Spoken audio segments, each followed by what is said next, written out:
Olá, meu nome é Larissa Dias e hoje estamos aqui para fazer uma gravação de um vídeo em contrapartida ao PROAC, né, 19 de 2022, que é esse que vocês estão vendo aqui, que foi o financiador da HQ Deusas da Terra, né? Esse vídeo é para contar um pouquinho do processo criativo, como foi esse processo, né? E quem vai trazer essas informações para nós é o Piero, né, que é um quadrinista bem experiente aí, e eu vou deixar ele se apresentar, que eu acho que é muito mais fácil, né, Piero?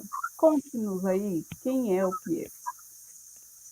Olá, meu nome é Piero, eu sou italiano, né? Estou no Brasil desde 92. Comecei a trabalhar com quadrinho aqui em Belo Horizonte, com um curso na Escola Comum SA, dentro do qual surgiu a ideia de produzir a revista Grafite. Alguns mais velhos devem lembrar dela. Uma publicação independente, difícil de achar, né? Mas que lançou muito autor nacional e meio que inaugurou essa estação das publicações independentes que vão além de uma edição, né? A Grafite durou 18 anos, teve 23 edições lançadas, mais uns 5 álbuns, e de lá para cá eu tenho trabalhado também por algumas editoras, principalmente com adaptação de clássicos dos quadrinhos, né? A Divina Comédia, Odisseia, Ilíada, e principalmente com a Peirópolis, ultimamente livros com textos meus também, como a biografia de HP Blavatsky, que já está no terceiro episódio, com a editora Peirópolis, e agora com a Larissa encaramos esse livro, que acho que, né, tem um apelo muito interessante para os deuses da Terra. A gente partiu para dividindo esse interesse comum pela mitologia, ainda mais pela mitologia comparada, e desse bate-papo surgiu essa obra aí. Beleza. Bom, esse é o Piero, para quem não sabe, ele mora atualmente em Minas Gerais, eu estou aqui em São Paulo, né? Então essa foi uma publicação que a gente fez à distância. Mas é isso aí, vamos lá. A gente vai fazer esse vídeo em forma de perguntas, tá? Não vou fazer umas perguntinhas para o Piero, vai ser como uma entrevista para vocês conhecerem um pouquinho desse processo criativo. E se vocês tiverem qualquer dúvida, pergunta, deixem nos comentários que depois a gente responde. Começando. Como se faz uma HQ? Detalhe que essas perguntas são minhas também, tá? Para eu também entender do processo, né? Que eu também sou estreante. E como se faz uma HQ? Uai, tem muitos jeitos, né? O mais convencional é partir de um texto. Se parte de um texto, se faz uma decupagem dele, né? Tentando imaginar, a partir desse roteiro, cada trecho, né? Como dividir e como compor ele numa página. E mais ou menos isso é o ponto de partida, é o roteiro, e fazer um primeiro esboço, né? O tal de storyboard, para visualizar a história, né? O texto é sempre o ponto de partida, né? Então, o ideal é quando se faz uma cena, um quadro, né? Reservar o espaço para o texto e compor com o desenho o resto do espaço, né? E normalmente o processo é esse, né? Se faz primeiro o lápis, se houver cor, se faz a cor, e por último o nanquim, ou vice-versa. Tem algumas pessoas que colorem no computador e costumam fazer, né, o, o nanquim primeiro e depois a colorização. Tem várias formas de fazer arte final, né, manual ou a ponto digital, e, o, e, o, e a parte final é digitalizar tudo, tratar as imagens, montar, né? Tem poucos programas para diagramar, normalmente o mais usado para gráfica é o InDesign, mas tem software livre também para isso, como acho que o Inkscape, para gerar um PDF que depois vai originar o arquivo final. Grosso modo é isso, parece muito fácil, dito assim, né? Mas eu acho que a coisa mais forte, assim, mais até que a técnica, é a paixão pela coisa, né? Você conseguir ter aquele investimento emotivo que te, né, motiva para fazer um tanto de desenhos, né, com cenário, personagens, pesquisa de referência, né? Quem faz desenho mais realista, mais elaborado. Senão também, desenho de palitinho também está valendo. Eu fiz alguns aí enquanto a gente estava, né, produzindo HQ só por Deus. Né? Mas assim, é muito interessante você falar isso. E tem algumas etapas que a gente deixou também aqui no canal da produção da HQ Deusas da Terra, desde ele montando o quadro, até fazendo desenho, colorindo, né, finalizando. E tudo isso está lá nas etapas e a HQ Deusas da Terra é. Conta pra gente, Piero, como ela foi feita? Ela é digital? Que tipo de arte que a gente fez aqui? A gente não, você, né?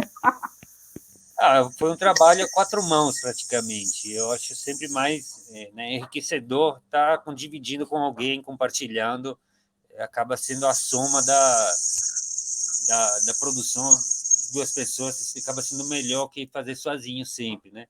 Eu acho que foi, você sabe bem, foi um trabalho bem é, é, bate-bola, né? Ver um pouco de roteiro aqui, uns comentos, vice-versa, os desenhos, criação dos personagens, né? No caso, foi um processo bem rico, porque por trás tinha uma pesquisa também, interesse de tentar colocar algumas questões, como a jornada do herói, ou no caso da heroína, né, visitar e revisitar a mitologia de diversos povos e, portanto, diversas culturas, tradições, portanto, a iconografia também dessas tradições que a gente tentou englobar, a elaboração de personagens, né, a partir da ideia dos arquétipos, né, então tem um pouco disso a história também, e toda a dinâmica da história, que é aquela, né, do super citado prop, né, que é essa ideia da jornada um pouco, no caso dele, do conto fantástico, né, que é aquela coisa, né? Você tem uma interdição, ó, oh, Chapeuzinho Vermelho, não faça isso, né? Não vai no bosque que tem o lobo. E é claro, né, que acontece alguma coisa que é o que depois desencadeia a história, né? Então a gente acho que resgatou um pouco isso junto com referências como o Campo, né, que também é um clássico e tal, e alguma coisa dos arquétipos junguianos, então foi uma grande salada aí do ponto de vista do enredo, né? E quanto ao desenho, a partir disso, né, eu tinha feito alguns esboços que a gente comentou junto, fomos ajeitando as coisas ao longo do caminho para poder visualizar a história, que é importante, né? Eu acho a gente conseguir prospectar aquilo que será feito, né? Fizemos os ajustes dos personagens, a Larissa colocou, põe mais couro aí, um cabelo mais comprido, uma roupa dessa cor, né? Essa parte é muito legal, eu acho, porque acaba estimulando, né? Te tirando para o desenhista, te tirando do lugar de conforto também, então acaba sendo enriquecedor sempre. No caso, o processo meu foi de fazer primeiro todos os lápis, né? Uma vez que a gente tinha fechado o roteiro e o storyboard, eu fiz primeiro todo o lápis, depois toda a cor e, por último, a arte final, para dar unidade ao trabalho, que bem ou mal, por conta a gente trabalha muito tempo, talvez, se a gente começa a pegar uma história de umas 130 páginas, igual essa, né, acaba que, a um certo ponto, né, se a gente for finalizar cada página e tal, a um certo ponto muda um pouco o estilo, e aí isso ajuda a dar mais unidade ao trabalho. Acho que é essa varredura assim, de cada etapa, e me parece um processo mais funcional, assim, no que me diz respeito. E acho que você pode acrescentar o que achar oportuno também, né, Larissa? Senão eu falo sou eu e você é coautor da história.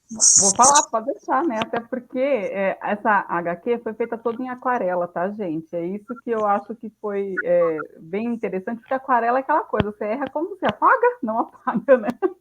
Então, acho que é bem bacana isso, de ver o processo, de entender como funciona também, né? E foi muito legal, porque acho que poucas páginas você teve que refazer, né? No fim das contas, até que essa parte foi bem tranquila, né? A gente não brigou muito. Nada, bem fluido, tirando a capa, né, que a gente acabou refazendo ele, que a Larissa justamente achou que não tinha ficado daquele jeito que a gente queria, mas o resto foi bem tranquilo de fazer, a gente tinha mastigado tudo antes, e os personagens e tal, então isso ajuda, né, a gente teve que fazer uns ajustes de última hora de algumas coisas, né, que a gente sentiu que, após algumas consultas, a gente sentiu que podia ficar melhor, mais claro, né, quando a gente passou a história para algumas pessoas ler e comentar, mas foi pouco trabalho de ajustes, assim, né, e eu acho que a Larissa estava falando da aquarela, é, Eu acho que é uma técnica, para mim, é muito gostoso de trabalhar com aquarela. Acho que eu não conseguiria ficar colorindo o tempo todo na frente do computador. Assim, né? Eu gosto de ficar na mesa de trabalho aqui, com a janela, o quintal, os bichos que passam, né? E o tempo todo na frente da tela do computador, não, porque é impossível a gente não ficar, mas na hora do desenho eu prefiro na mão, acho que traz uma coisa, um toque mais da alma assim, da gente, né? Não fica aquele desenho um pouco perfeito, asséptico, né? Bonitinho, né? Pseudo-perfeito que o computador te ocasiona, né? É claro que depois a gente sempre tem o Photoshop para dar uns retoques, mas realmente a aquarela, se errar é melhor, se errar muito é melhor fazer do que tentar ajeitar, porque não tem muito jeito não. E assim, realmente ficou. Ele falou assim: ah, não ficou muito perfeito. Fica, tá? Vocês não viram os desenhos dele ainda completo. Eu sou fã, gente. Eu tô entrevistando aqui, sou fã, tô trabalhando junto, é isso aí. A próxima pergunta, já que você falou dos personagens, né? É o que é preciso para criar um personagem? Você já fez aí, né? Já escreveu o roteiro e desenhou, né? A HQ, você fez tudo aí de uma obra. Então, como é essa criação dos personagens? Como é que deixa eles interessantes? Como é isso para você? Bom, acho que é o roteirista que deveria comentar mais isso, né? Do ponto de vista visual, o personagem é aquilo, né? Dizem que a gente sempre desenha nós mesmos, né? Tendemos a nós desenharmos nós. Mas, assim, no caso do outros trabalhos que eu fiz, a gente já tinha referência, né? De, sei lá, a Divina Comédia, o Dante já tem uma iconografia, que é aquela do Giotto, a Odisseia também tinha as referências da isso, né? Essa imagem clássica do Dante, né? Na Odisseia já tinha referência da arte grega clássica. Enfim, cada obra é um processo, né? Nesse caso, da Deusas da Terra, a gente tinha um bom número de personagens, né? Protagonistas e 11 fora os deuses. as deusas, né?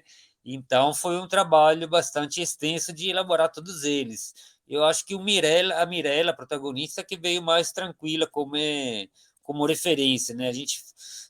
Eu acho que eu cheguei a fazer umas 2 ou 3 versões dela, né? Até chegarmos nessa cor de pele, né? Na roupa dela, né? Na caracterização, a questão das tatuagens, né? E isso que foi o fato de ter um roteirista que tem as ideias claras ajuda muito o desenhista, né? No caso aí, você, Larissa, tinha, né, já deu umas boas referências de cara, assim, portanto a gente não se perdeu muito nessa parte. Mas acho que o personagem tem que criar empatia com o leitor, né? Então ele tem que ter alguma coisa, né, que a gente possa se identificar.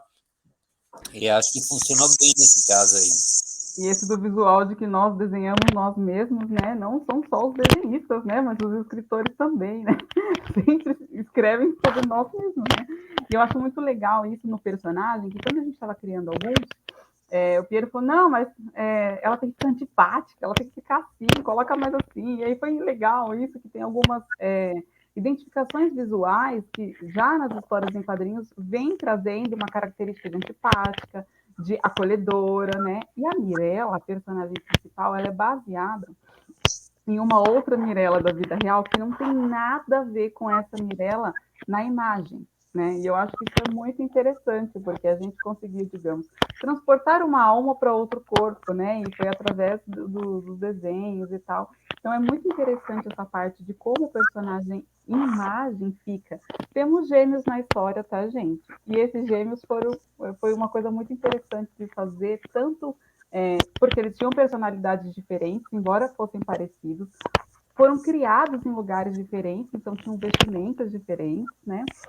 E aí chegou uma hora da história que eu não vou dar um spoiler gigantesco aqui, mas que com certeza o desenhista falou, essa daqui não tá boa das ideias, mas isso é loucura. Mas ele fez.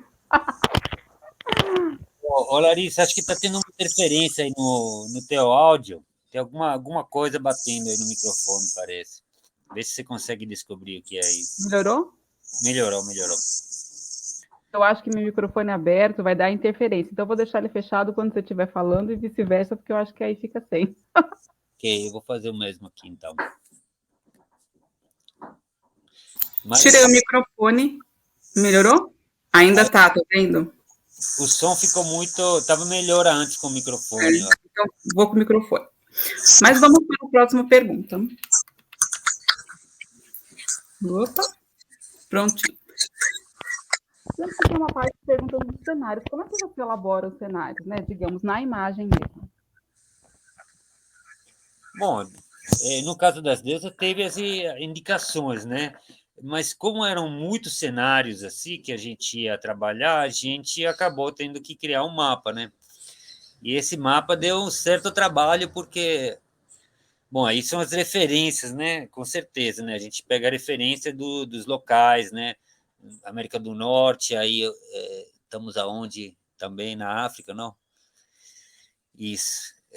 A gente pegou algumas referências e tal, a Larissa, né, mandou, inclusive você mandou umas série de imagens, né? Mas para compor um cenário que às vezes era fantástico, igual o Palácio do Imperador, né? A gente teve que fazer uma colagem, a gente foi buscar lá a referência da Pérsia, do Oriente Médio, misturado com coisas mais atuais. E a gente teve que elaborar um mapa, que foi a parte que ajudou a visualizar a passagem da história toda. Esse mapa foi a descrição da Larissa, né? Ele tem vários níveis, né? Uns 3 níveis, mais os ínferos. Então, acho que foi bem interessante como possibilidade. A gente viu ele por cima, né? Que dá uma certa visão, só que ele não fica completamente compreensível, porque justamente tem várias camadas aí se sobrepondo, né? Cada camada um mundo, e aí temos o labirinto, que né, o conector desses mundos, né? E ao mesmo tempo uma metáfora, uma alegoria da própria viagem de autoconhecimento, da própria jornada, né? Então, foi um pouco isso. Eu gosto muito de fazer o cenário, às vezes me dou até melhor com o cenário do que com os personagens, porque o cenário ele permite guiar um pouco a composição, né? Tem um artista medieval, que é o Giotto, eu já falei dele, ele tinha uma escola, né? Naquela época era a escola de arte mestieri, e às vezes o autor, no caso o Giotto, preferia criar a composição, traçar o cenário, do que fazer os personagens principais que ele deixava para os estudantes, para os alunos dele, justamente porque o cenário ele te permitia reforçar determinadas composições, né? Às vezes uma linha diagonal ou semicircular, igual esse que apareceu aí, né, te permite dar um horizonte, né, uma linha do horizonte. Se esse horizonte for muito centralizado, a composição tende a ficar estática, né? Então, às vezes, a gente coloca um horizonte mais para cima, mais para baixo, né, para criar um certo dinamismo.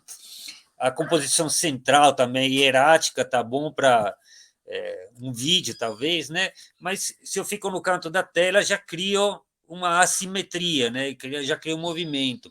Então, acho que no cenário conta todo esse jogo de composição, de design e tal, e eu acho, na hora de compor uma página, acho que a parte que mais me dá prazer, assim, me deixa mais com liberdade de tentar passar as emoções.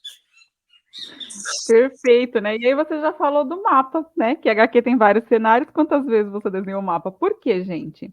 Quando a gente começou a escrever, a gente decidiu que iam ter vários mundos, tal, né? E fomos embora.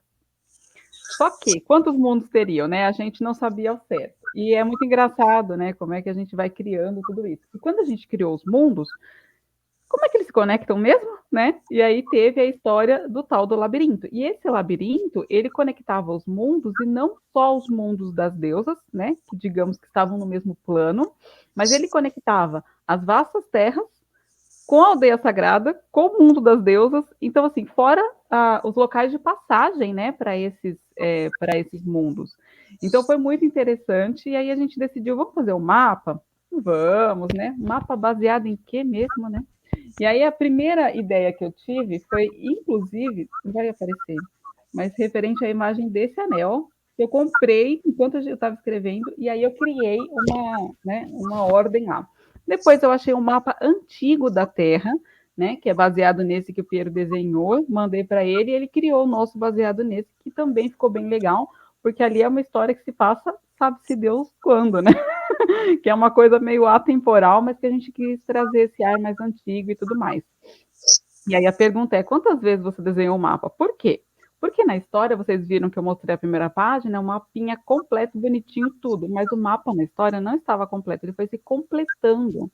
E aí, por conta disso, ele precisou desenhar o mapa diversas vezes, de formas diferentes. Toda hora que o povo abriu o mapa lá, tinha uma imagem diferente, né? E o mocinho aqui trabalhando. E quantas vezes você desenhou o mapa, você tem noção? Não tem, mas eu achei bem interessante, porque, além de tudo, o mapa vai mudando, né? E tem uma hora que o personagem vê o mapa de um jeito e o outro vê de outro jeito, né? Então, acho que é legal porque o mapa é um guia, né? Uma referência, mas um mapa mutável, né? Que aos pedaços, no caso, também, que uma pessoa tem uma parte, outra pessoa tem outra, que vai mudando assim. É um mapa que te faz encontrar e se perder também, né? Então, achei bem interessante. Eu adoro mapas, assim, eu tenho muitos aqui. Sempre que posso fazer um mapa, visitar um mapa, assim, eu gosto de. Então, foram muitos desenhos, mas foram feitos com muito prazer e bom gosto também.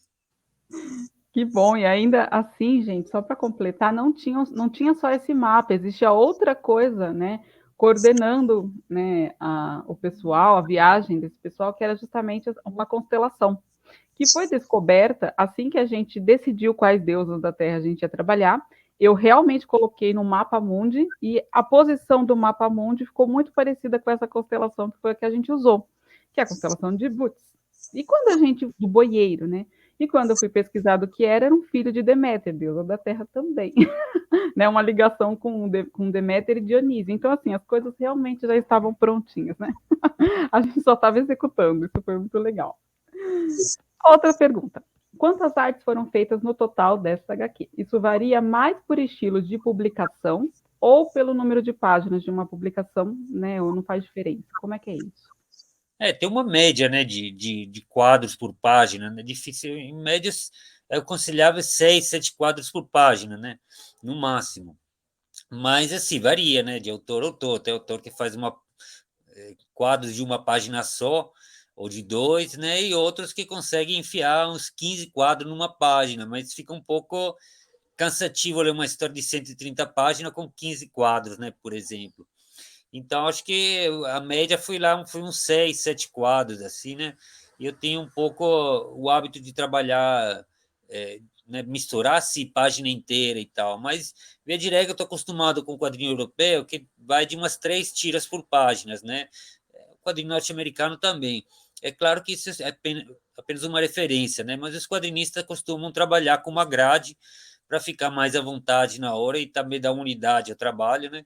É, com algumas surpresas de vez em quando, mas é isso. Assim. Então, imaginar uma história com 3 tiras, cada tira vai ter no máximo 3 quadros, né? Que já deu 9 por página, já fica muito assim. Então, é isso mais ou menos. Uma grade de 9 costuma dar uns 6, 7 quadros por página, vezes 130. Aí façam as contas aí. Rock and roll a resposta, né? Realmente bastante. Bom, e foi muito interessante porque vem a próxima pergunta, eu acho que a gente vai poder destrinchar um pouco melhor essa questão do próprio roteiro e como foi a montagem, né? Fale um pouco dos roteiros que você costuma trabalhar, né? Aberto, semi-aberto, fechado, porque como eu disse, o Piero faz HQ sozinha, já fez outras parcerias, né? Super legais, inclusive uma das últimas foi Santelmo Enfeitiçado, procure, é muito legal. E aí essas parcerias, como é que fica? Como é que ficam esses roteiros? Como é que os roteiristas malucos resolvem entregar as artes para você?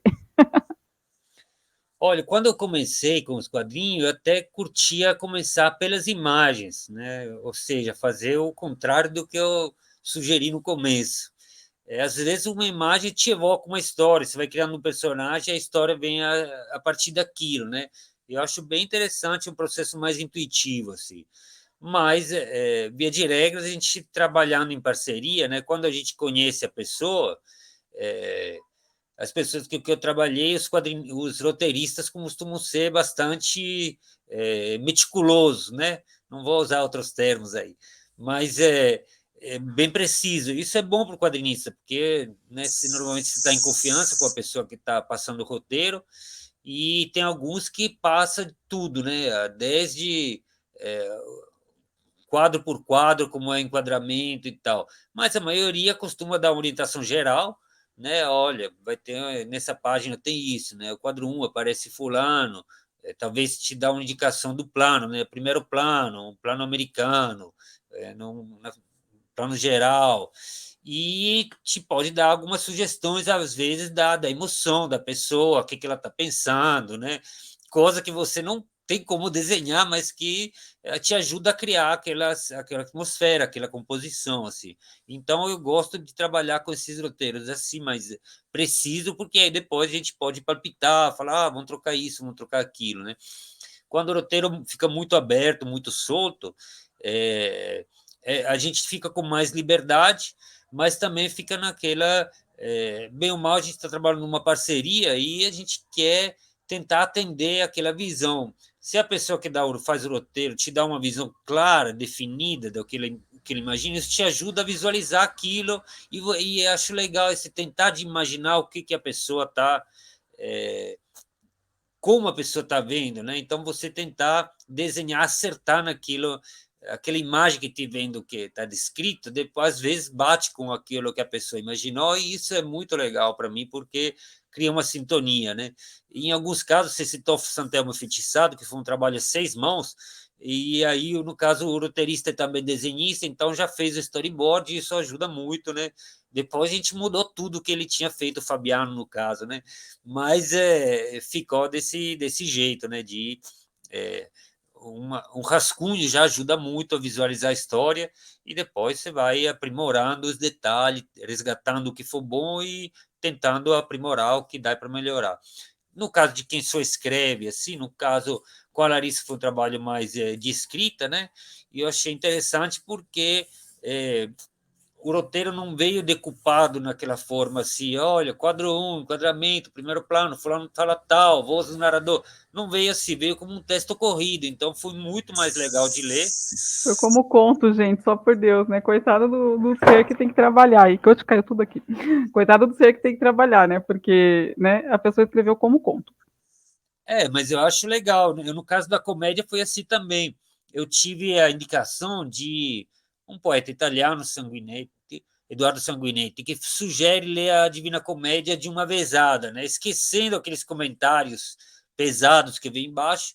Você vai lendo, você vai entrando na história, e aí você vai vendo. O Dante, no caso, é muito descritivo, põe o acento nas coisas que acha relevante, e quando você deixa de ter intermediários, né, fazendo isso, você se deixa pegar pela história e entende ela muito melhor. Né? Quem melhor do que o autor para falar de si mesmo? Né?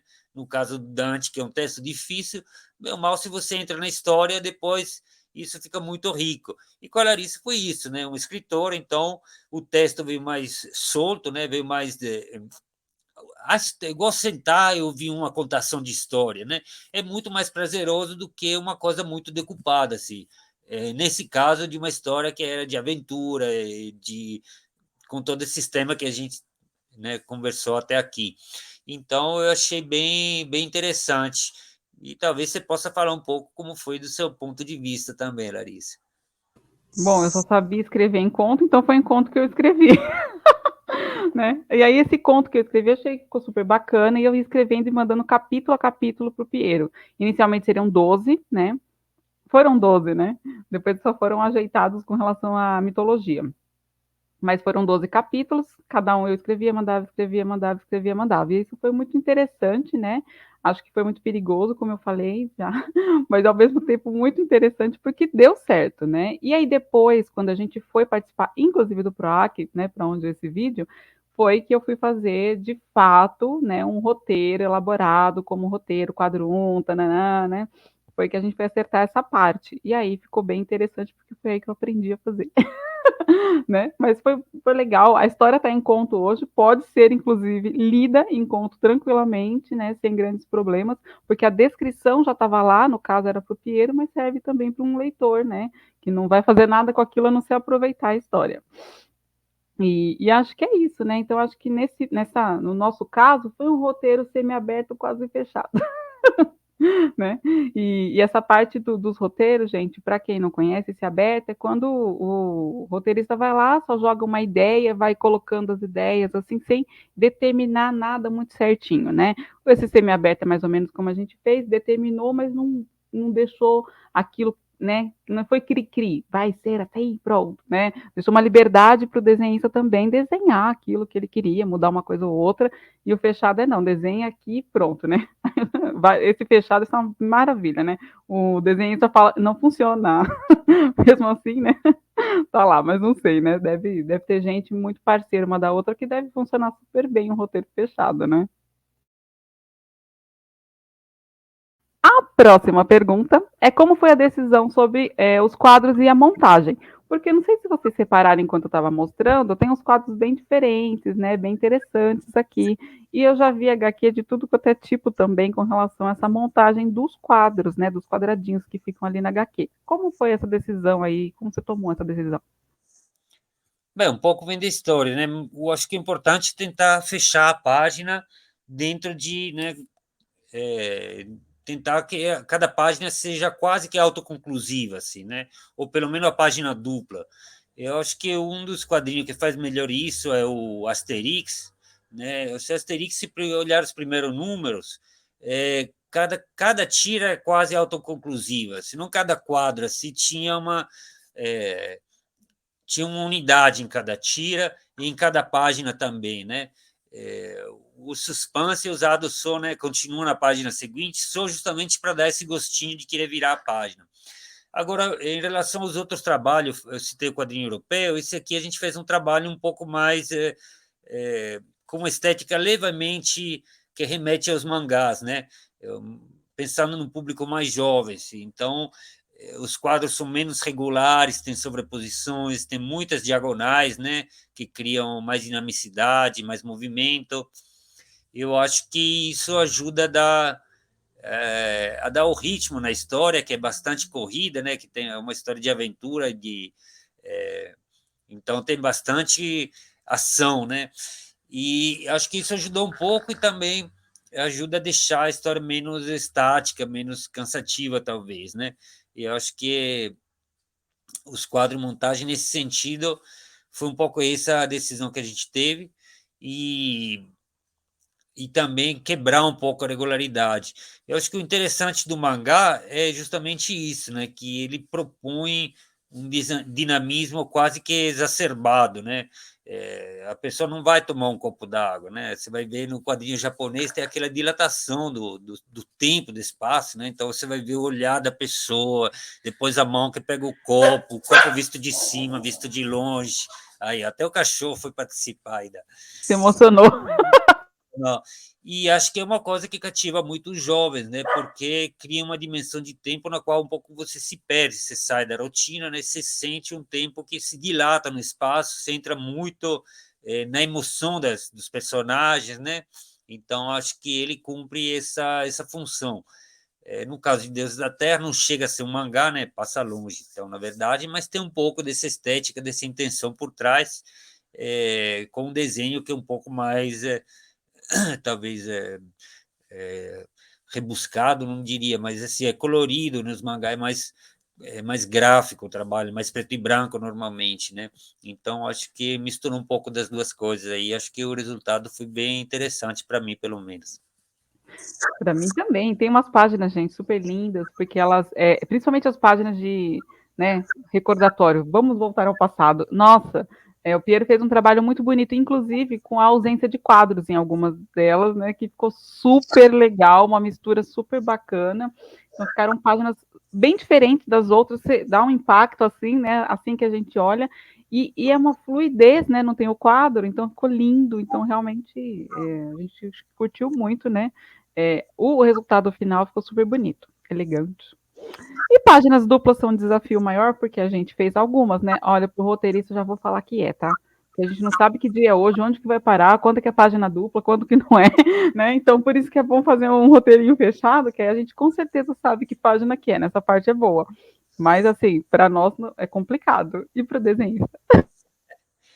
Página dupla é isso, né? Bom, eu tento fazer todas as páginas, eu sempre comparo a página que está ao lado para dar uma certa diálogo, tanto de cor quanto de composição, né? Fazer uma página ou que tenha mais ou menos uma unidade, né? Porque não fique muito quebrada. A página dupla é legal porque cria um respiro na história, né? De repente você abre e tem uma página grandona, 2 páginas no caso, né? E você tem outras possibilidades de composição. Então, tem algumas, a maioria das páginas duplas que a gente fez, isso, né, costuma ter um quadro de um lado e uma imagem maior que vai nas 2 páginas. E acho que isso altera um pouco a ordem da leitura, né? Aquele jeito sobe e desce, né? Permite espaçar um pouco. E do ponto de vista do traço também, do desenho, mas permite imagens maiores, de maior impacto, assim, e eu acho que isso enriquece a história sempre, né? É um pouco mais trabalhoso, porque você acaba acostumando com o ritmo, né, de fazer, sei lá, 1 página por dia, 2 páginas por dia, né? E a página dupla, ela te tira um pouco dessa rotina, assim, mas ao mesmo tempo tira o leitor também de uma certa mesmice, né? Dá um alívio, né? É como um pouco com o uso do primeiro plano, né? Que é interessante se você usa de vez em quando, cria aquele impacto, né? Mas se o tempo todo fica cansativo, né? Então tem que ser um recurso para ser usado com parcimônia e na hora certa. Tem que ter um equilíbrio aí nessa história, né? Bom, mas foi muito legal. Eu gostei muito das páginas duplas. Eu vou tirar a pergunta rapidinho, porque quando a gente estava fazendo, o Pierre mandava, nossa, ficava muito legal. Para mim, parecia que a história estava sendo contada de uma outra forma, né? Eu curti muito, né? Tiveram acho que umas 3 ou 4, se não me engano, né? Mas eu curti super. Existem diferenças na linguagem da HQ para jovens e adultos. Na linguagem a gente sabe que existe. Como funciona isso nas imagens? Tem diferença também? Tem que ter esse cuidado. Óbvio, né? Se é uma coisa infantil, a gente sabe que muda um pouco. Mas entre jovens e adultos, como funciona essa diferença? Bom, vai muito do autor, né? Hoje em dia tem história para adulto feita com palitinha, história para criança, né?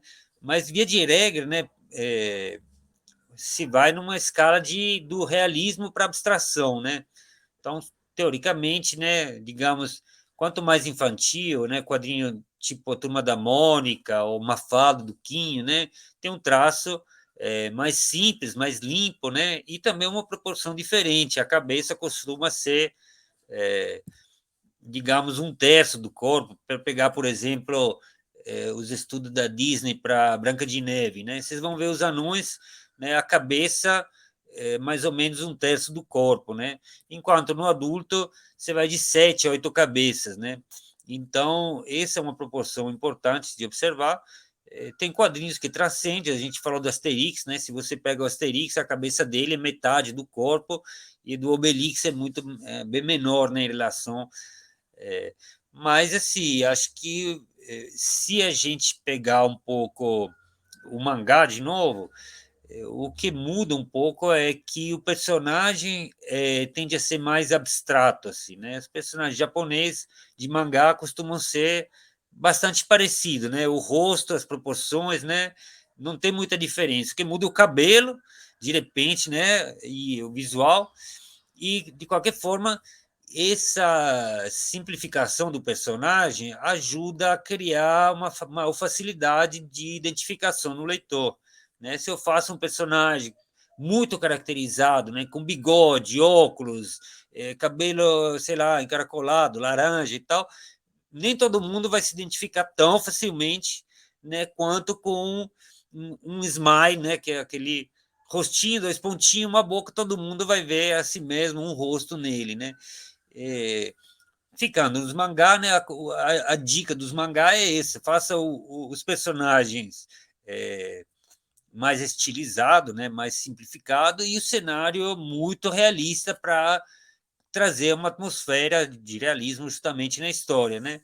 Então, acho que o que vai da história para o adulto, do jovem para o adulto, é um pouco a dosagem desses ingredientes, né? Um cenário, uma contextualização muito enraizada, assim, igual a gente tentou fazer com referência à iconografia hindu, etc., assim, a grega das Américas, da África e tal, acho que isso enriquece muito, né? Num desenho mais juvenil, talvez interesse, né, os templos do sul da Índia e tal.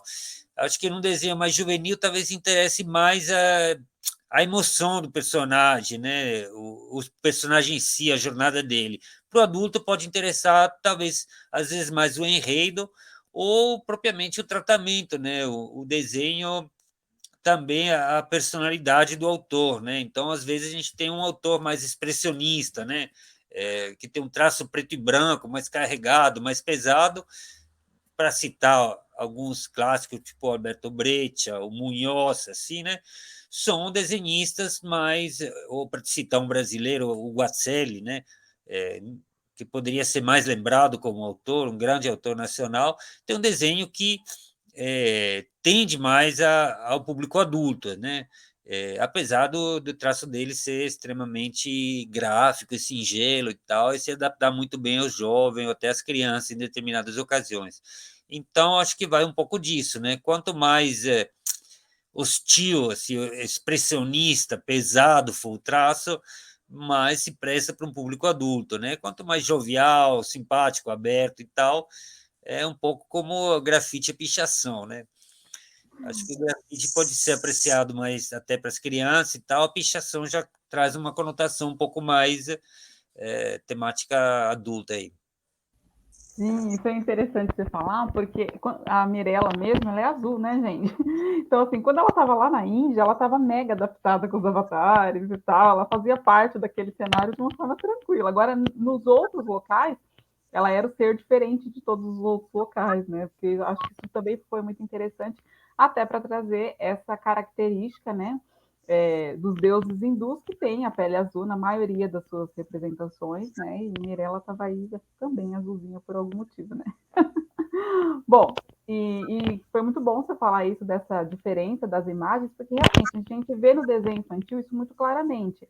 Agora, no desenho entre jovem e adulto, a gente, né, pelo menos tenho uma dificuldade de ver essas diferenças. É bom você trazer, porque né, quem desenha tem que fazer isso profissionalmente.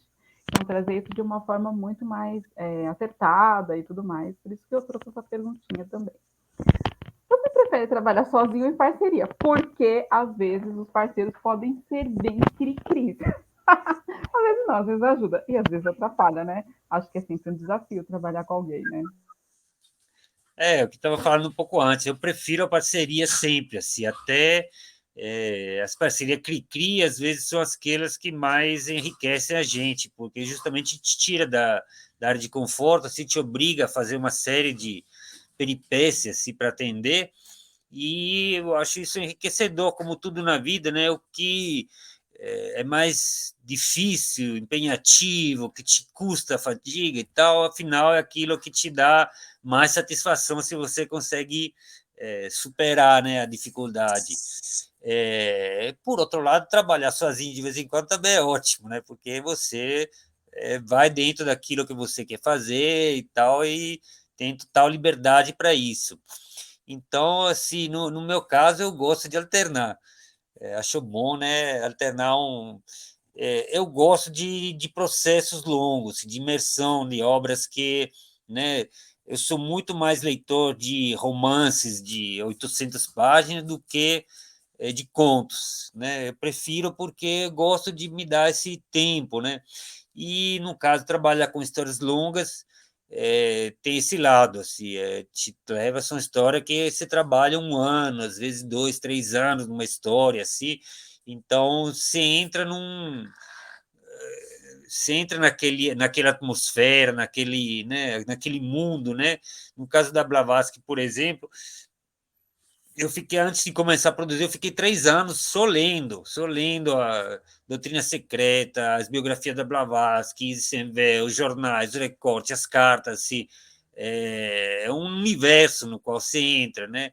E então foi muito bom, assim, mas não é toda hora que a gente fica 3, 4, 5 anos num livro, né? No caso da Blavatsky, ainda está em fase de produção, né? Já está no terceiro episódio, acabou de sair o Diário de Okut aí, que é o terceiro, mas isso aí, que já tá no meio da história dele, né? Então, época da Blavatsky em New York. Mas, no caso do Deus da Terra, também foi um processo, né? Um livro de 130 páginas, foi a quatro mãos, né? Mais rápido que você fazer sozinho tudo, o roteiro, storyboard e tal, e mais rico, igual eu já falei.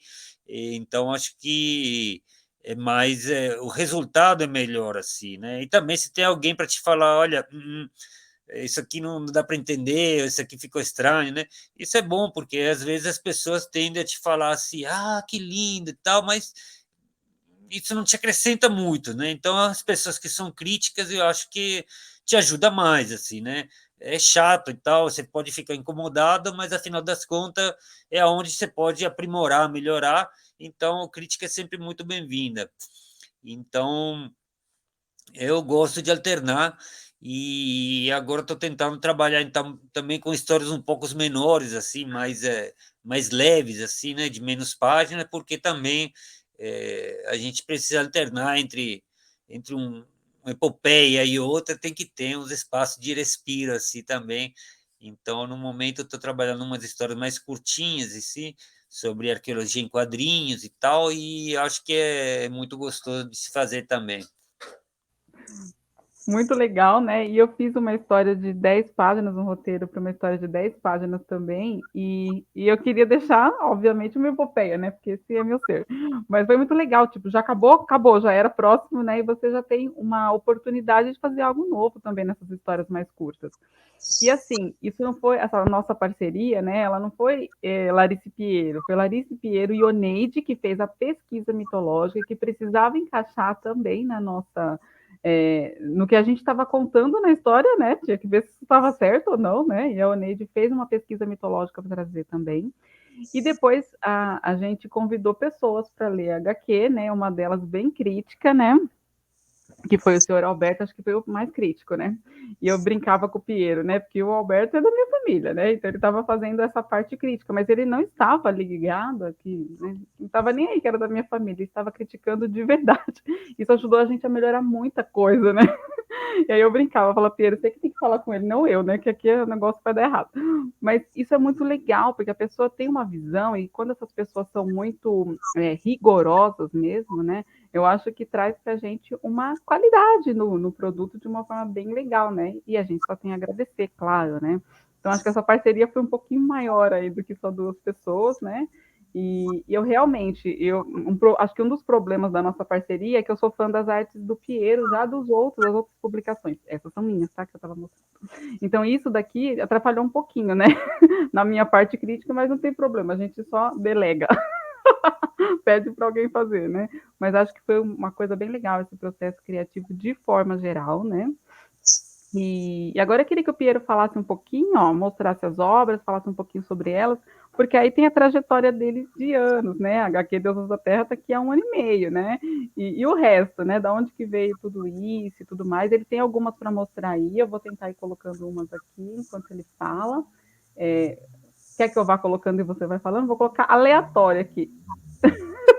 Não, eu queria ir na ordem cronológica aí. Ah, então tá, já tô atrapalhando aqui. Manda bala.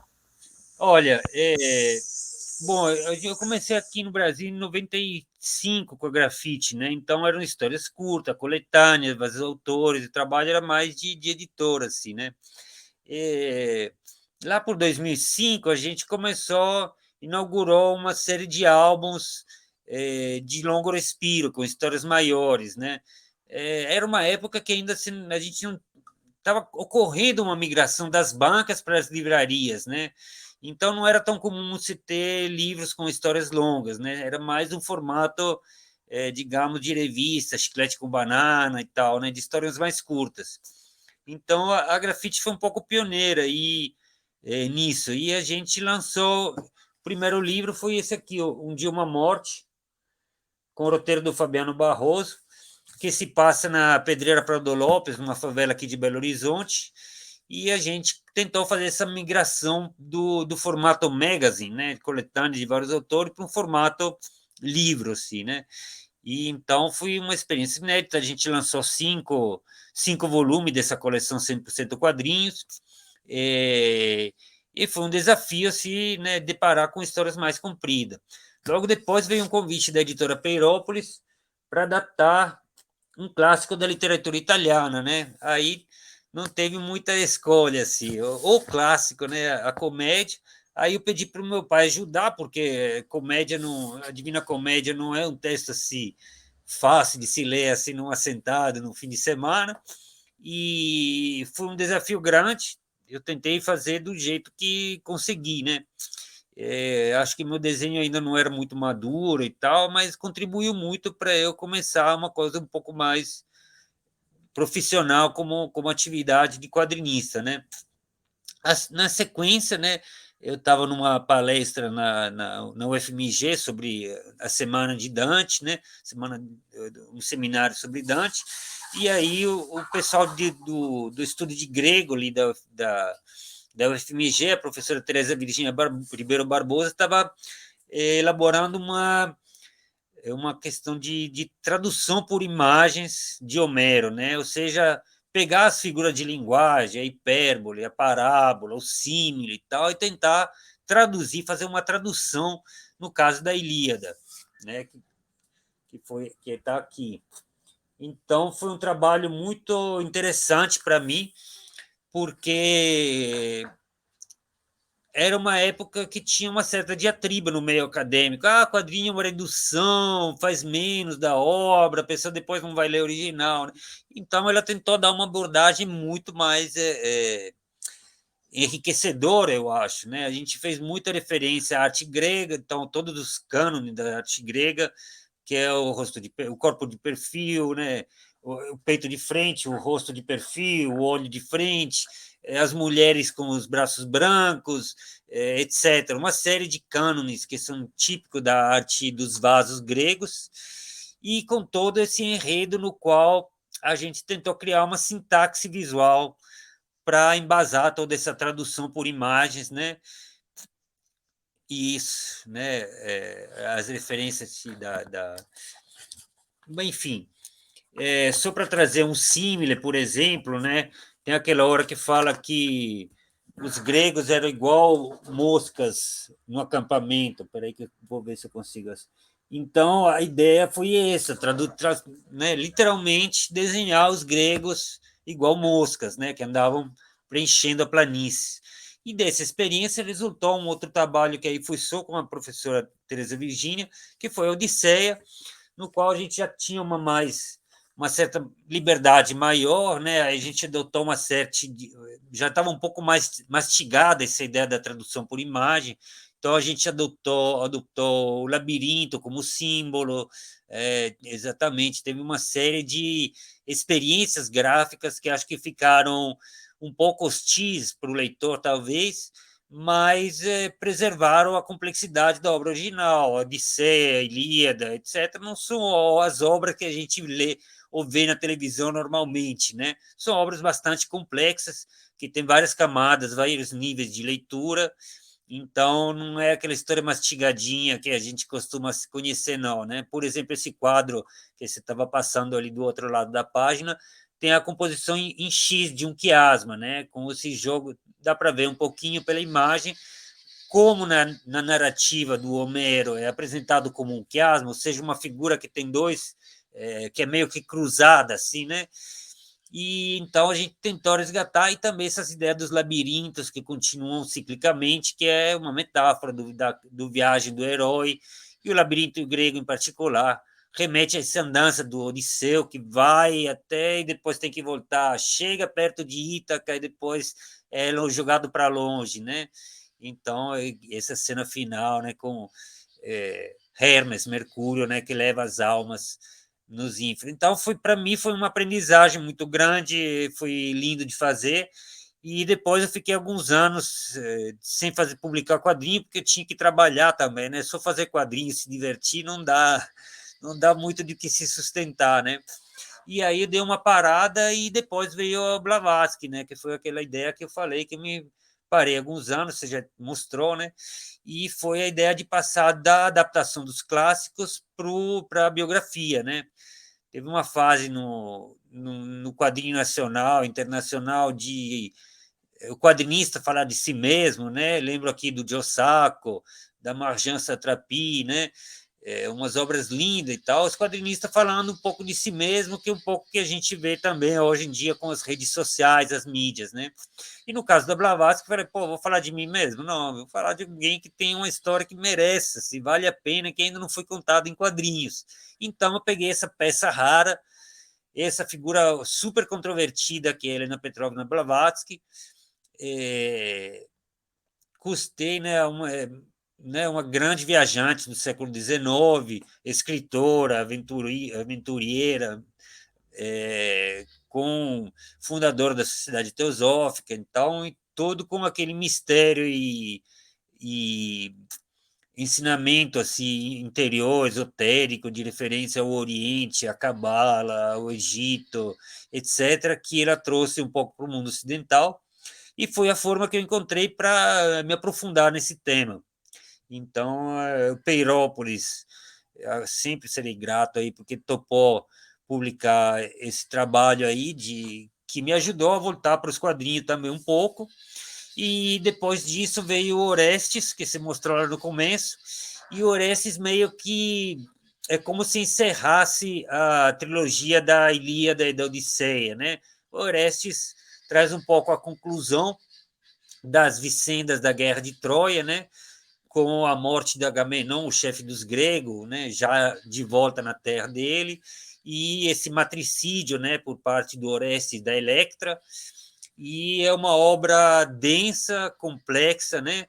Que veio da estação do teatro clássico grego, ou seja, quando os mitos passam da encenação mítica, do contexto religioso, para o contexto social dos agões, né? Que eram essas apresentações das tragédias, que é um pouco a fase final da grande estação da Grécia clássica, né? Então o teatro é muito presente nessa história, e, e eu acho que é uma história assim, que não é uma história para crianças, é uma história mais pesada para adulto, né? Não é à toa que o Freud foi lá buscar as referências dele no teatro grego, na Electra, né, no Édipo e tal, justamente porque era uma forma de provocar uma catarse na população como um todo, e acho que Orestes traz um pouco toda essa dimensão, assim, dando uma conclusão nessa trilogia ideal que é a Ilíada, Odisseia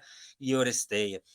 E depois disso teve o Santé. Um pouquinho em Orestes, eu acho que Orestes, de todas as gregas que foram feitas, ela ficou de um jeito, não sei se é porque é de Eurípides, né? Eu gosto muito, mas ela ficou de uma forma tão bacana de ler. Eu sei que é uma história pesada, eu sei que é uma história complexa, né? Assim, os elementos da história são muito complexos e pesados mesmo, mas no quadrinho ficou muito gostoso de se ler. A forma como vocês elaboraram muitas coisas ficou ótimo, ficou assim, de um jeito perfeito. Na época que eu fiz a resenha, eu estava muito apaixonada pela forma como ficou, porque eu gostei bastante mesmo.